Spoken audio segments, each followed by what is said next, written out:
Navigiere uns nach Spanien.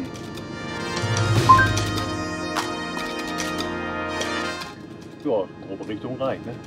Es geht wieder los! Spanien, wir kommen, aber auf dem Weg dahin liegt ja noch Frankreich dazwischen und das wollen wir nicht ungenutzt lassen und daher auf dem Weg nach Spanien in Frankreich über eine sehr, sehr bekannte, berühmte Strecke fahren, über eine der vermeintlich schönsten Strecken ganz Europas, über die Route de Grand Alpes. Mehr dazu erzählen wir euch nach dem Intro. Los geht's!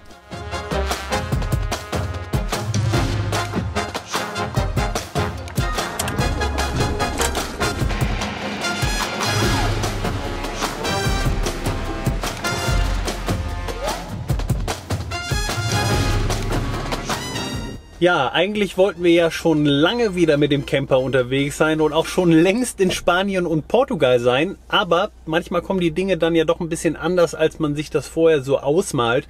Bei uns fing das Anfang Januar an. Da haben wir relativ kurzfristig entschieden, nach Südafrika zu fliegen und das Land ein bisschen zu bereisen. Das kam vor allem ja aus der Motivation heraus, nach 3 Jahren Vollzeit Leben und Reisen in diesem Auto, ja, daraus mal so ein bisschen auszubrechen, mal so ein bisschen ja einen Tapetenwechsel zu bekommen. Und den hatten wir in Südafrika. Es war wirklich ein einmaliges Erlebnis, dieses Land zu bereisen. Solltet ihr die Videos, die wir dazu gemacht haben, euch noch nicht angeschaut haben, dann empfehlen wir euch, das wirklich nachzuholen. Ja, es war keine Reise mit dem Campervan, aber allein für die Landschaften, dieses Land ist so dermaßen schön. Das lohnt sich wirklich absolut. Also das können wir euch nur ans Herz legen. Nachdem wir dann zurück in Europa waren, waren wir ein paar Wochen in Österreich und Italien. Darüber haben wir ja hier auf YouTube auch berichtet. Und nach einem ganz, ganz kurzen Heimataufenthalt sollte es dann eigentlich endlich losgehen. Aber dann wurden wir nochmal 2 Wochen ausgebremst, weil wir leider beide Corona hatten. Und das hat uns ganz schön ausgebremst, ganz schön umgehauen, muss man ganz ehrlich sagen. Also das können wir niemandem empfehlen. Passt auf euch auf. Ja. Aber ja, uns geht's jetzt wieder gut. Wir sind wieder fit. Wir sind mehrfach negativ getestet und wir sind jetzt tatsächlich und endlich auf dem Weg in Richtung Süden. Wir haben heute Montag, den 9. Mai und wir haben es schon nachmittags. Das bedeutet, wir werden es heute nicht schaffen, bis ganz zum Startpunkt der Route du Grand Alpes zu kommen. Das ist ungefähr beim Genfer See. Wir werden jetzt einfach so weit fahren, wie wir Lust haben und dann unterwegs irgendwann anhalten, uns einen Stellplatz suchen und dann morgen weiterfahren. Wenn wir angekommen sind, entweder heute Abend oder dann morgen wirklich am Startpunkt, dann melden wir uns nochmal ganz in Ruhe und erzählen euch ein bisschen detaillierter, was wir in den nächsten Wochen vorhaben.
Bitte schön.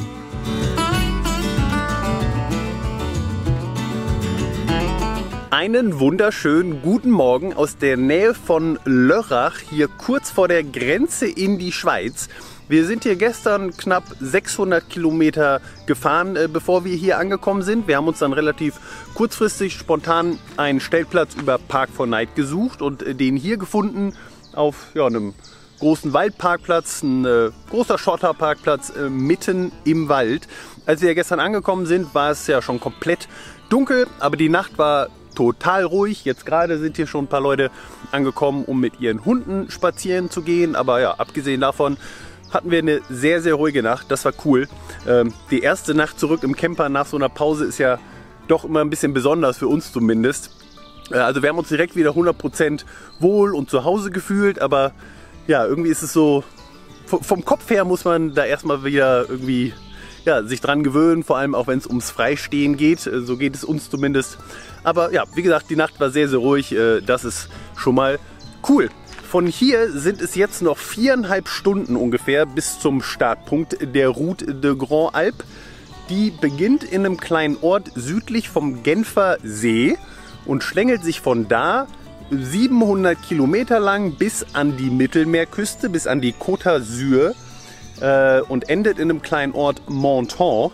Da waren wir tatsächlich letztes Jahr im Dezember schon mal, ganz am Ende von unserer Frankreich-Tour. Und das ist auch gewesen, als wir das erste Mal von der Route de Grand Alpe erfahren haben und gelesen haben. Da konnten wir sie leider nicht fahren, denn ja, im Winterhalbjahr kann man sie eigentlich nicht befahren, wenn ich das richtig gesehen habe, weil es geht sehr häufig sehr, sehr hoch und da liegt einfach Schnee. Das heißt, es ist definitiv eine Tour eher für das Sommerhalbjahr. Die Tour führt über 21 Bergpässe der Alpen, führt bis auf 2700 irgendwas Meter. Also es geht, wie gesagt, teilweise wirklich hoch, 6 Pässe über 2000 Meter. Bekannt ist sie vor allem bei Motorradfahrern, aber auch mit dem Wohnmobil soll sie zu befahren sein. Es gibt so ein paar Einschränkungen, was Wohnmobile überhalb von 3,5 Tonnen angeht. Da kann man wohl einige Pässe nicht hoch oder darf einige Pässe nicht hoch. Wir sind unter 3,5 Tonnen, aber wir werden mal ein Auge drauf haben und im Zweifel berichten. Ja, und wir sind in jedem Fall sehr, sehr gespannt, haben richtig Bock und wir werden uns jetzt auch mal auf den Weg machen. Wie weit wir jetzt heute schon auf der Route selbst fahren, wissen wir noch nicht. Wie gesagt, es sind ja noch mal 4,5 Stunden jetzt überhaupt bis zum Startpunkt, aber so ein bisschen werden wir sicherlich drauf fahren. Stellplätze soll es unterwegs en masse geben, das dürfte also entspannt sein. Wir werden sehen und ja, hoffen, ihr seid so gespannt wie wir. Weiter geht's!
Ja, ich sehe schon kommen, es wird wahrscheinlich dunkel sein, noch bevor wir überhaupt den Start der Route erreichen.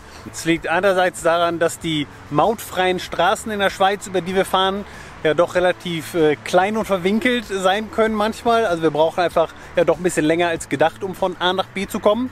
Andererseits ja, halten wir auch immer mal wieder an und genießen die Aussicht. Aber naja, ist in Ordnung, wir sind ja nicht auf der Flucht. Es dauert so lange, wie es dauert.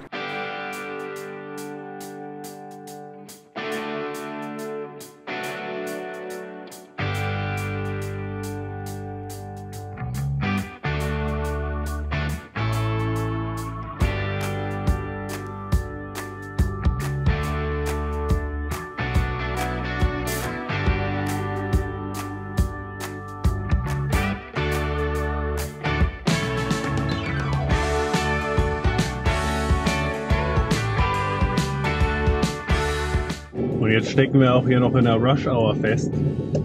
Von allen Leuten, die scheinbar von der Schweiz aus nach Frankreich wollen. Nach Feierabend.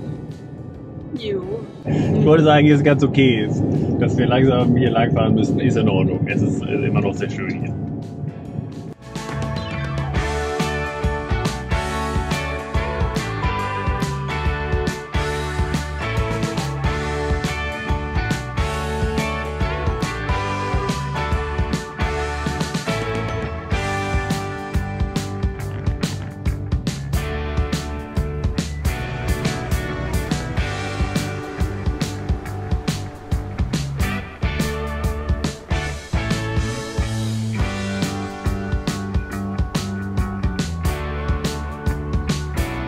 Wir sind jetzt angekommen in Thonon-les-Bains. Das ist der Startpunkt der Route Grand Alpe. Wir sind jetzt quasi einmal halb rum um den Genfer See gefahren, am östlichen Ufer entlang. Und es war super schön. Da waren immer wieder kleinere und größere Orte unterwegs, die wirklich schick waren. Hier ist es auch wahnsinnig schön. Also ich glaube, in dieser ganzen Gegend könnte man auch wirklich nochmal deutlich mehr Zeit verbringen. Aber wir sagen diesem schönen großen Wasser hier jetzt erstmal Ade und brechen auf in Richtung Berge, in Richtung Süden. Wie weit wir jetzt heute noch fahren, müssen wir mal schauen. Wir haben schon kurz nach 6:30. Die Zeit ist ja absolut verflogen. Wir hatten ursprünglich einen Stellplatz rausgesucht, der noch so 1,5 Stunden von hier ist. Ob wir bis dahin jetzt fahren oder ob wir unterwegs noch irgendwie was finden oder sehen oder recherchiert bekommen, was nicht ganz so weit ist, ja, werden wir sehen. Route de Grand Alpe, wir kommen, los geht's.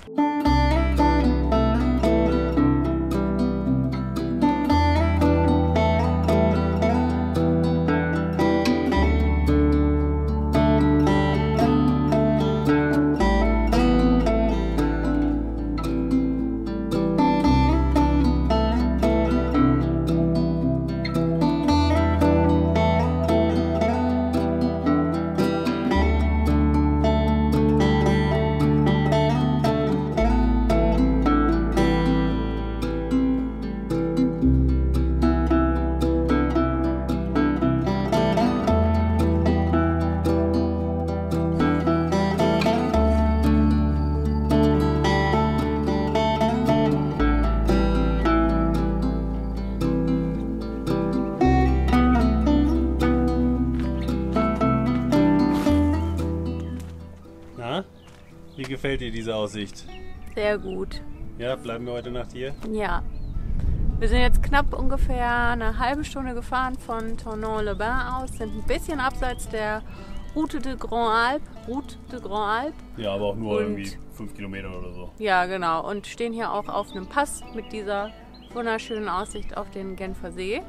Und ich denke mal, hier werden wir eine ruhige Nacht haben. Es gibt hier ein Toilettenhäuschen, es gibt Grills. Also da sind auch gerade ein paar Leute noch, die noch grillen. Ist richtig schön. Und morgen fahren wir dann weiter. Dann fahren wir über die ersten Pässe der Route de Grand Alpe und machen es ein bisschen entspannter, weil wir jetzt gestern und heute doch recht viel gefahren sind. Das war schon ein bisschen anstrengend. Und jetzt machen wir Abendessen. Hunger!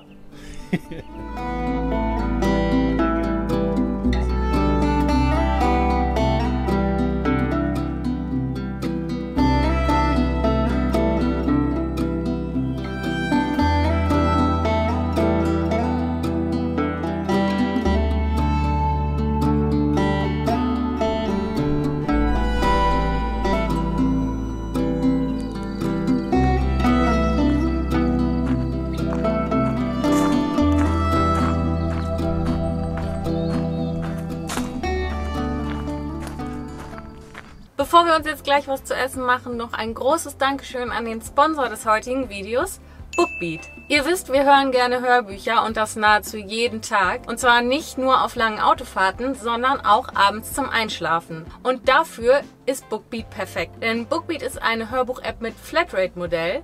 Man hat damit Zugang zu über 500.000 Büchern. Das sind sowohl Hörbücher als auch E-Books. Und das Besondere ist, dass man so viele Hörbücher hören kann, wie man will. Man ist also nicht wie bei anderen Anbietern auf ein Hörbuch im Monat beschränkt. Es gibt Bücher aus allen denkbaren Genres und wir toben uns da auch gerne mal aus.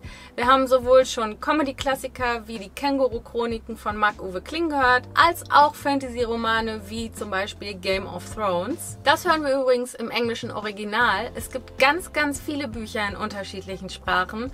Und Dirk hat letztens noch gesagt, dass eins der besten Bücher, was er bei Bookbeat gehört hat, Sapiens, A Brief History of Humankind war. Also ein Buch eher aus der Richtung Sachbuch Non-Fiction. Wir haben uns aber auch schon ein E-Book abgespeichert, denn die gibt es wie gesagt ja auch. Norwegen mit dem Wohnmobil. Man munkelt ja, dass wir mit dem Gedanken spielen, dieses Jahr noch Richtung Norwegen und Lofoten aufzubrechen. Ob das dieses Jahr wirklich noch so klappt, wissen wir nicht. Aber wir lassen uns auf jeden Fall schon mal nach und nach von den Stellplatztipps und Streckenbeschreibungen inspirieren. Wenn auch ihr Bookbeat mal ausprobieren wollt, dann könnt ihr das jetzt nicht nur sondern gleich 2 Monate kostenlos tun. Danach könnt ihr eins von 3 Abo-Modellen wählen und Bookbeat ab 9,99 € im Monat weiter nutzen. Für das Angebot klickt unten auf den Link in der Videobeschreibung oder gebt auf bookbeat.de den Code OTTER ein.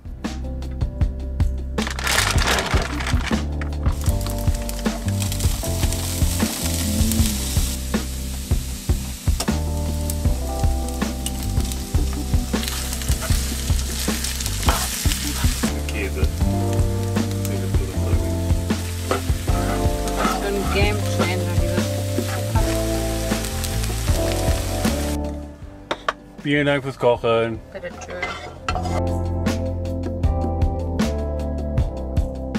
Bin nicht zufrieden mit diesem Platz. Ja, voll. Schön. Das muss ein Gourmet-Koch sein, der dieses Essen gemacht hat. Ja, ne? Ja. Professional. Ja. Professional Koch.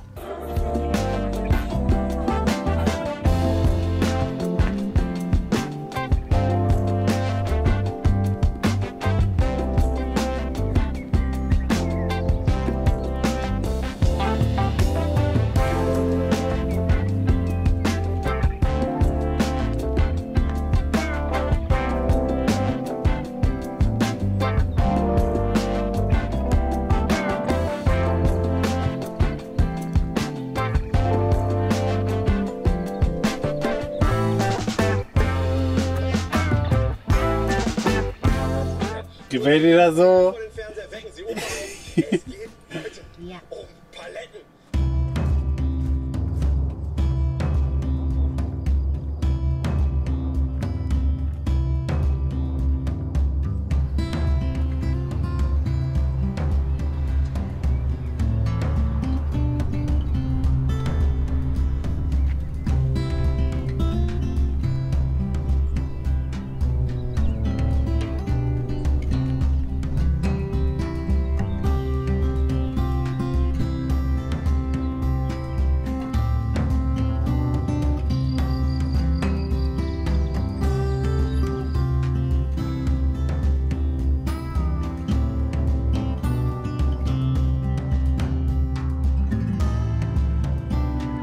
Wir haben heute einen fast wolkenlosen Himmel und wir haben 28 Grad, der wärmste Tag seit Ewigkeiten. Und ja, ehrlicherweise möchte ich heute, glaube ich, nicht allzu viel Zeit hinterm Steuer verbringen, sondern mich mehr in der Sonne aufhalten.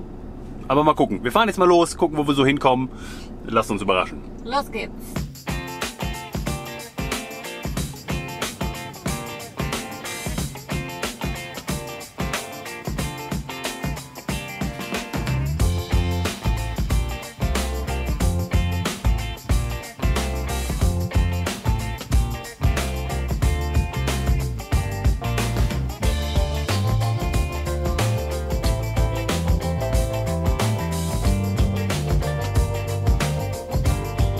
Hier ist er, der erste Pass oder zumindest das Ortseingangsschild des Ortes, in dem gleich der erste Pass kommen sollte. Aber ich wollte euch ein Schild zeigen. Ja, noch nicht so richtig hoch. Ich habe ja gesagt, es geht bis auf 2700 irgendwas Meter hoch. Aber ja, wir fangen langsam an, mögen die nächsten 20 Pässe folgen. Weiter geht's.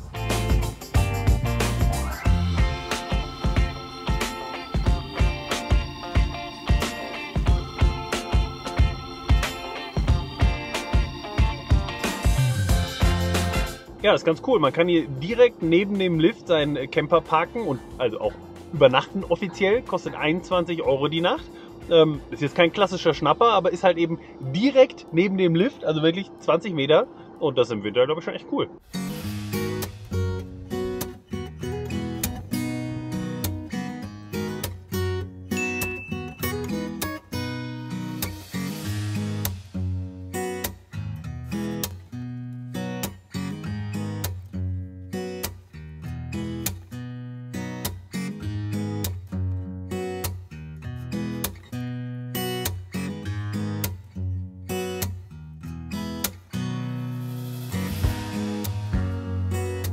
Ja, jetzt sind wir gerade ein paar Kilometer vor unserem zweiten Pass und jetzt haben wir dieses Schild hier gerade gesehen, sind da gerade noch vorbeigefahren. Tina recherchiert gerade, ob es einen anderen Weg gibt, also wie wir da jetzt weiterfahren. Oder wir versuchen es einfach, weil ich meine, wegen Schnee kann es nicht sein. Mal gucken, wir lassen uns das einfallen. Was meinst du, das sollten wir machen? Ich glaube, wir kommen da nicht lang. Meinst du es zu? Google sagt, da liegt eine Sperrung vor. Oh, ja, dann ist er wahrscheinlich zu. Damit. Bin ich naiv, wenn ich sage, ja, da steht überall, ist gesperrt, aber läuft trotzdem hochfahren? Naja, du musst damit rechnen, dass wir dann den ganzen Weg wieder zurückfahren müssen und dann irgendwie einmal rumfahren müssen. Yep. Und das dauert dann insgesamt vielleicht noch 2 Stunden, bis wir irgendwo ankommen. Ja. Wir haben jetzt auch nochmal auf der französischen Routeninformationsseite im Internet nachgeguckt und da steht auch, dass der Pass geschlossen ist. Also fahren wir jetzt einen Umweg und sind dann ungefähr in einer Stunde, 4 Minuten, sagte unser Navi, an dem Platz, den ich rausgesucht habe. Schade, aber können wir leider nicht ändern.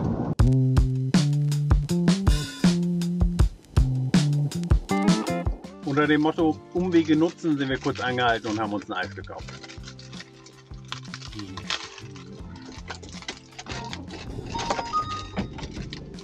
Was sein muss, muss sein.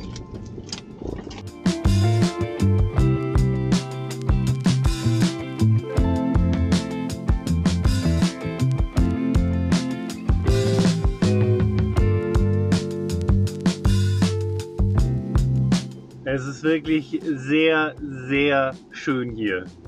Zumindest für jemanden, der Berge mag. Wenn man jetzt so auf Meer und Ozean und Wasser steht, dann vielleicht nicht. Auch schön. Aber ja, für mich ist es ein absoluter Traum. Gerade so das Grün und Frühlingshafte, wenn man dann im Hintergrund noch ein paar schneebedeckte Berge hat, das ist ja für mich einfach ein Traum. Ich freue mich auch auf die Küste, aber ja, ich bin sehr froh, dass wir diesen Abstecher durch die Berge noch machen. Ja.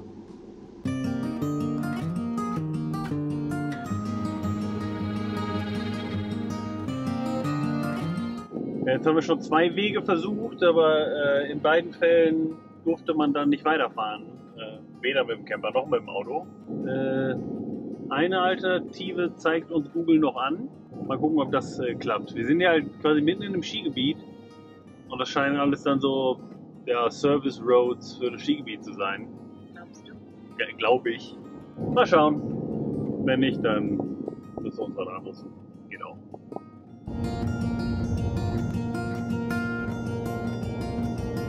Bonjour, je ne parle pas français. Chapelle de la Douche? No? Ah, like the big city in the. Okay. Pour les grands bords, non? Oh, yeah. I think the Il y a église Christmas. village. Wie heißt das? Village. Village. Mhm. No. Mhm. Comment non? Le Grand Bornand. Yeah? Oui. Voilà, Ah. grande partie Grand Ah, Grand Bornand. Et vous tapez la douche. Ok. Sur GPS, il y a la douche et ça va, pas de problème. Ok. Mhm. Merci beaucoup. Merci beaucoup. Merci.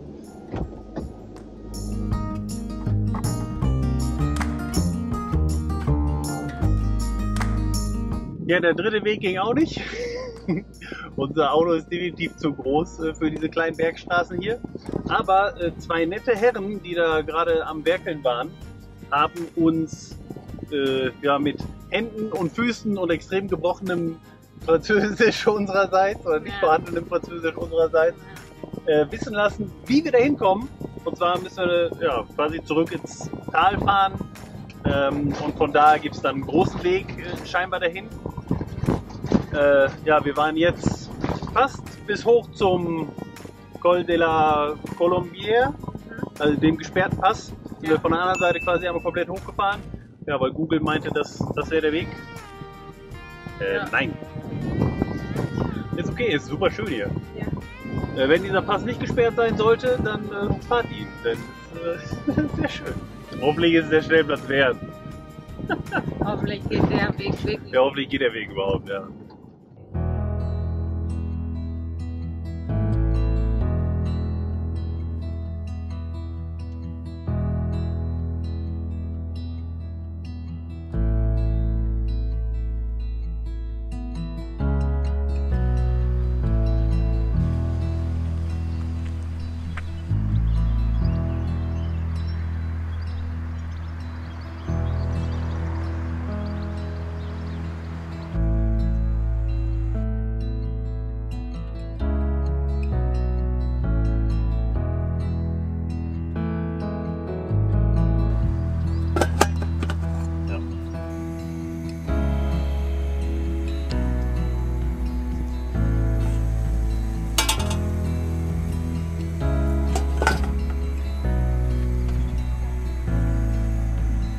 Ist das da hinter mir der Stellplatz, den wir rausgesucht hatten? Nein, das ist er nicht. Wir haben ihn nicht erreichen können. Wir haben tatsächlich die richtige Straße gefunden, wo es hochgegangen wäre, aber die ist tatsächlich noch für 2 Tage gesperrt wegen Bauarbeiten. Man kommt momentan weder zur Kapelle noch zu dem Stellplatz.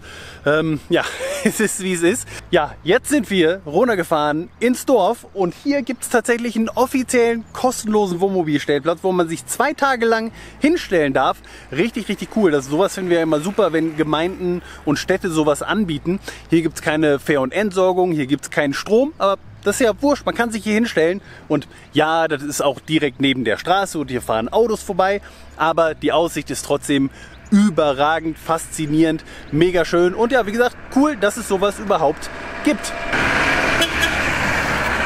Trotzdem hoffen wir natürlich, dass wir morgen wieder in freier Natur irgendwo stehen können. Wenn ihr wissen wollt, ob das klappt, dann müsst ihr nächsten Sonntag wieder reinschalten, denn dieses Video werden wir jetzt beenden. Ich denke, es ist ein guter Zeitpunkt und nächsten Sonntag sollten wir schon wieder ein neues Video fertig haben. Wir werden morgen früh ja, ganz entspannt losfahren und die nächsten Pässe in Angriff nehmen. Wir sind sehr, sehr, sehr gespannt. Wenn es so weitergeht, wie es angefangen hat, dann haben wir hier noch richtig viele coole Sachen vor uns. Also ja, wir sind beide auf jeden Fall hin und weg von den ersten Kilometern der Route de Grand Alpes. Ich würde sagen, vielen Dank fürs Zuschauen. Ich hoffe, es hat euch gefallen. Falls ja, klickt auf den Daumen hoch, abonniert gerne unseren Kanal, wenn ihr das noch nicht gemacht habt. Beides würde uns sehr, sehr freuen. Und damit viele Grüße aus der Ferne. Vielen Dank fürs Zuschauen und bis zum nächsten Mal.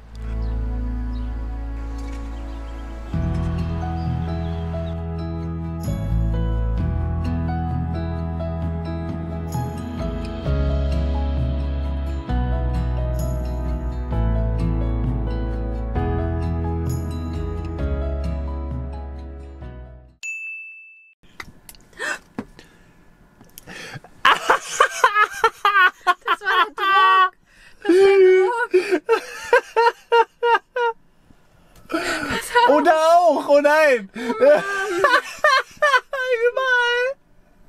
Dolly! Du hast es Ja, das kann ich ja nicht sehen. gemacht. Das konnte ich auch. Das konnte ich ja gar nicht sehen. Ich dachte, du hast nur da. Nein. Oh. Oh Mann, oh.